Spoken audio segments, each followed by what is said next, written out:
Donc ouais, quand on m'a proposé de venir prendre la parole ici, donc que ce soit du côté de Top Prop ou du côté de Snell, on m'a laissé carte blanche, quoi. Plutôt emmerdant, quoi. C'est bien quand on dit ouais tu vas faire ça, là. Moi je suis bien militaire, on m'explique, voilà. Mais bon, c'était pas le cas.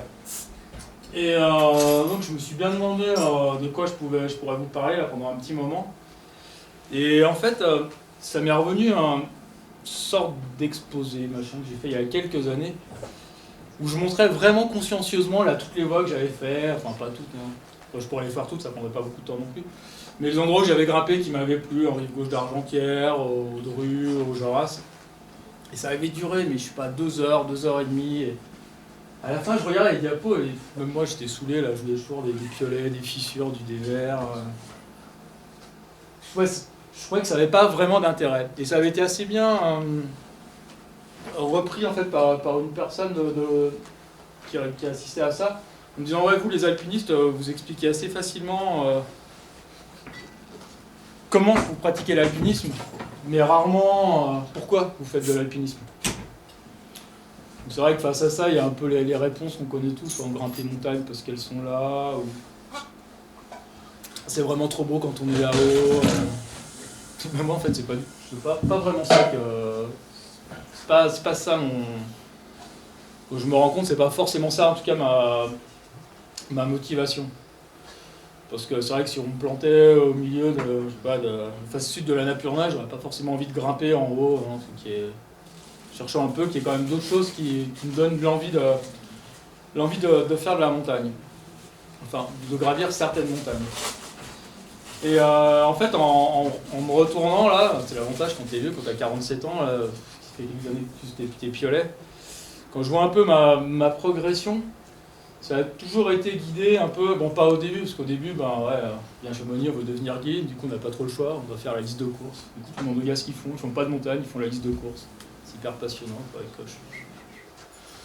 Et après, j'ai eu mon diplôme de guide, mais je suis pas devenu guide, parce que comme je bosse comme secouriste.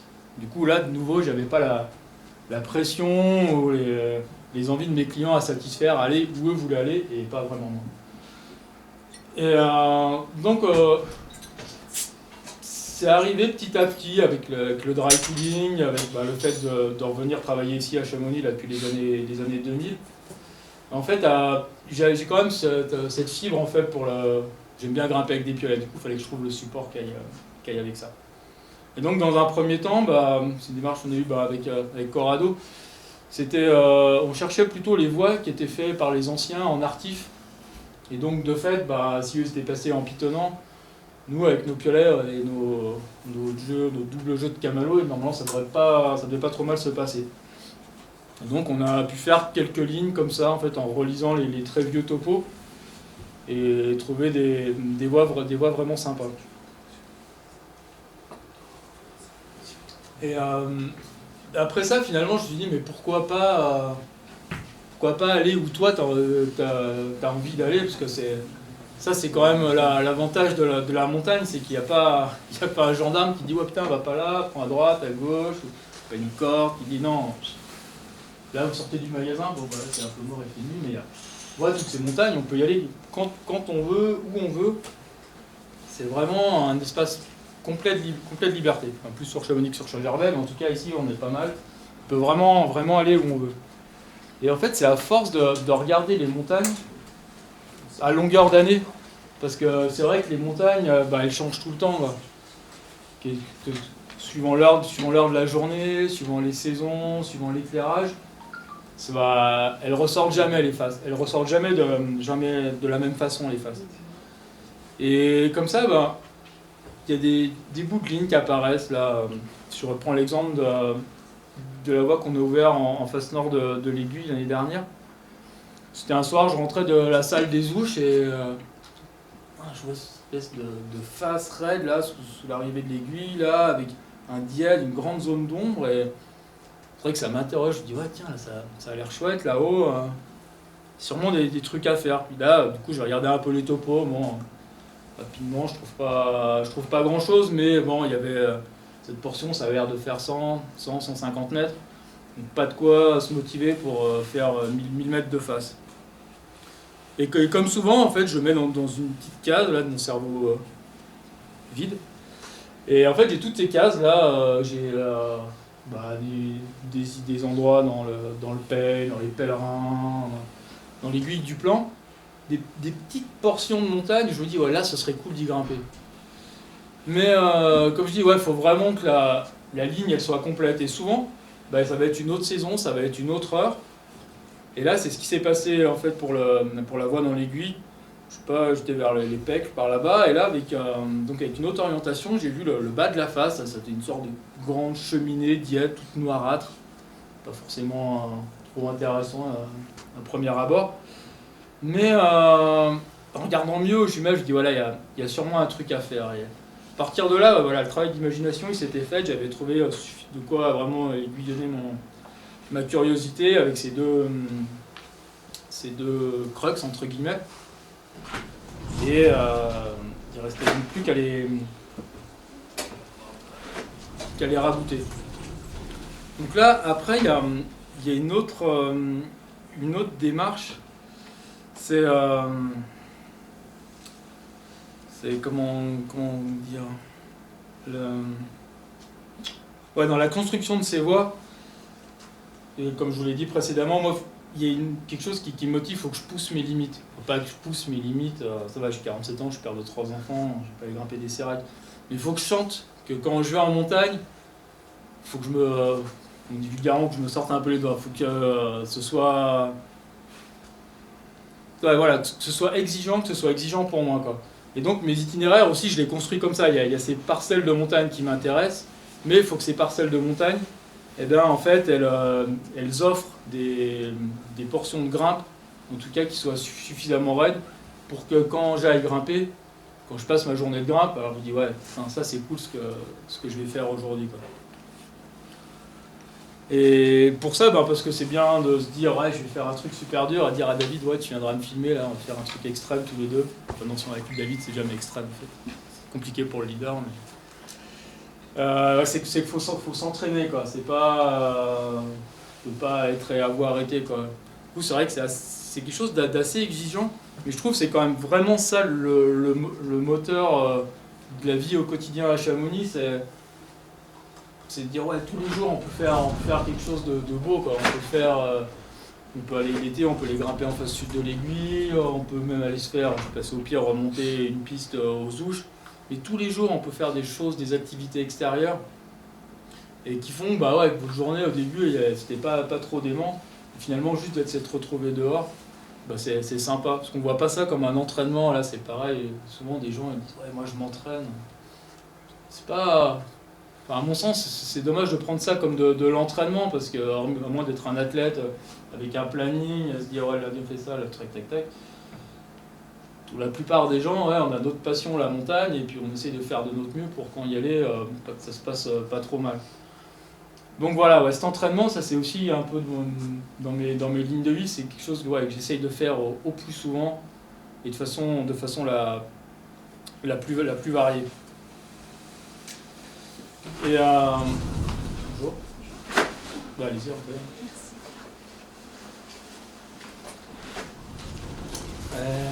Une fois qu'il y a tout ça qui s'est passé, et ben, il n'y a plus qu'à y aller, quoi.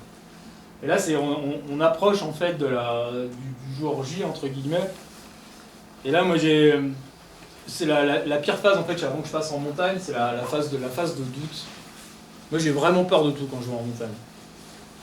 J'ai pas peur que le téléphérique s'effondre, j'ai relativement confiance en la compagnie. Et c'est vrai que dès que je mets un pied en montagne, j'ai toujours plein de voyants qui s'allument. Et même si c'est sur des choses anodines, genre descendre l'arête de l'aiguille, des choses qu'on a fait 1000 fois, à chaque fois je me dis waouh, est-ce que t'as bien vu et revu tes crampons? Ouais, c'est bon, ça botte pas, fais gaffe, là t'arrives en bas, il peut y avoir une rimette, est-ce que t'es encordé assez loin? Et c'est assez rare en fait qu'en haute montagne, je sois hyper détendu et en me disant waouh, c'est vraiment beau, et en étant vraiment juste contemplatif, quoi. Faut toujours que j'ai quelque chose qui me dise fais gaffe, parce que là on sait pas ce qui peut se passer. Certes, ça va m'amener jusqu'à 47 ans avec quand même pas mal de chance, parce que malgré tous ces voyants, m'a pas empêché de descendre la face nord du Taikul il y a quasiment 2 ans, de haut en bas. Voilà quoi, des fois on se trompe et c'est vrai que les circonstances auraient pu être beaucoup plus graves. En tout cas pour moi ça s'est bien passé, mais je pense que quand même cette notion de toujours faire attention en montagne, c'est quelque chose d'important, et en tout cas moi c'est quelque chose avec lequel je dis pas que je vis avec, mais ça me maintient éveillé en tout cas en montagne, quelle que soit la distance que j'ai parcourue dans la voie, c'est-à-dire que ce soit au bout de 5 minutes, ou au bout de 5 heures, ou au bout de 15-20 heures. Et donc bah, après voilà, la nuit s'est passée, là c'est vraiment le temps de l'action, on est parti pour le grand jour. Et là, ben là c'est génial, là c'est en fait vraiment peut-être le pourquoi je fais de la montagne. Voilà, on prend la première benne, ou alors on a fait notre bivouac et on sait qu'on va avoir une pleine journée d'action devant nous. Et il n'y a plus qu'à suivre un peu tous les quelques lignes qu'on a dans la tête, l'itinéraire, se laisser parler un peu entre guillemets, ouais, laisser parler son corps, quoi, suivant les ressentis qu'on aura. Des fois on sera peut-être plus ou moins fatigué, on va se dire bah tiens je vais prendre la goulotte de gauche qui est moins raide, ou c'est la droite plus surplombant. On peut vraiment se laisser guider pour faire ce qu'on sait faire, ce pourquoi on s'est entraîné, et tout ce passé qu'il y a derrière, tout cet entraînement, tout ce vécu. Et donc là, voilà, là ça c'est vraiment la belle journée. Et voilà, c'est le résumé de pourquoi je fais de la montagne. Voilà, je vous ai pas passé de film, hein, parce que j'avais peur que ça me déconcentre. Et du coup là, on peut boire un coup si vous avez 2-3 questions. Je vais faire dérouler les quelques images. Je sais pas si vous avez des trucs. Et comment tu gères l'incertitude pendant l'ascension Ben, en fait, pendant l'ascension, en fait, ce qui est bien, c'est que t'as l'action, quoi. Du coup, l'action, elle prend quand même le pas sur un peu tout le reste. Sachant que l'itinéraire, je l'ai défini dans les grandes lignes. Je l'ai vraiment en tête, je l'ai sur mon téléphone, là, la photo de la face. Un peu les passages pour se reguider quand c'est trop compliqué ou trop raide. Et là, il y a quasiment plus de doute. Après, des fois, ouais, ça arrive.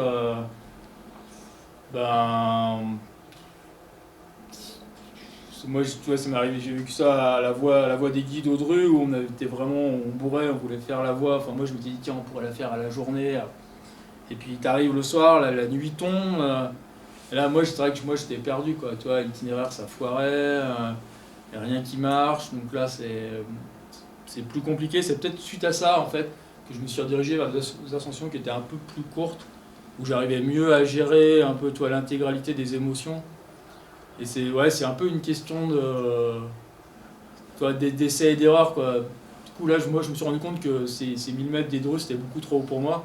Il fallait que je redescende d'un cran pour vraiment que l'alpinisme, ça reste un plaisir, et pas un truc à se dire, ouais, mais là, non, c'est chiant, ou faut y aller pour y aller, quoi. Non, c'est pas...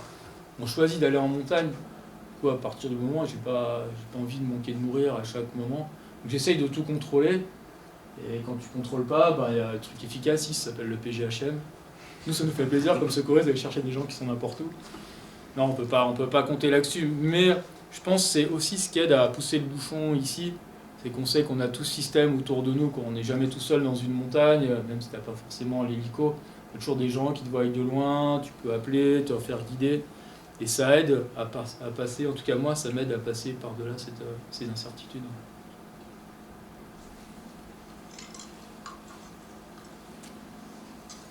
Voilà, ça c'est un bon résumé, je suis désolé. Un bon résumé, ça c'est la rive gauche de ce qu'on peut vivre en montagne. Et tout, il y a l'échec.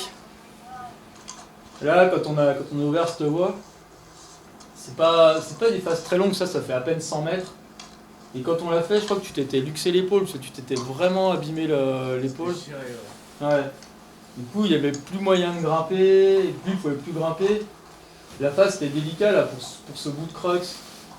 J'ai dû tomber au moins 15-20 fois à savoir où c'est que si ça allait aboutir. Et ça, je trouve que cette voie là, Nightmare, c'est vraiment un bon résumé de ce qu'on fait en montagne. Bah là, ça tombe bien. on voit les genres de mouvements là qu'il est en train de faire, Cora, voilà pourquoi on fait aussi du dry tooling, quoi. C'est pas des trucs. Je pense pas que Wimper ça lui ait pris l'idée de prendre son piolet en inversé, quoi.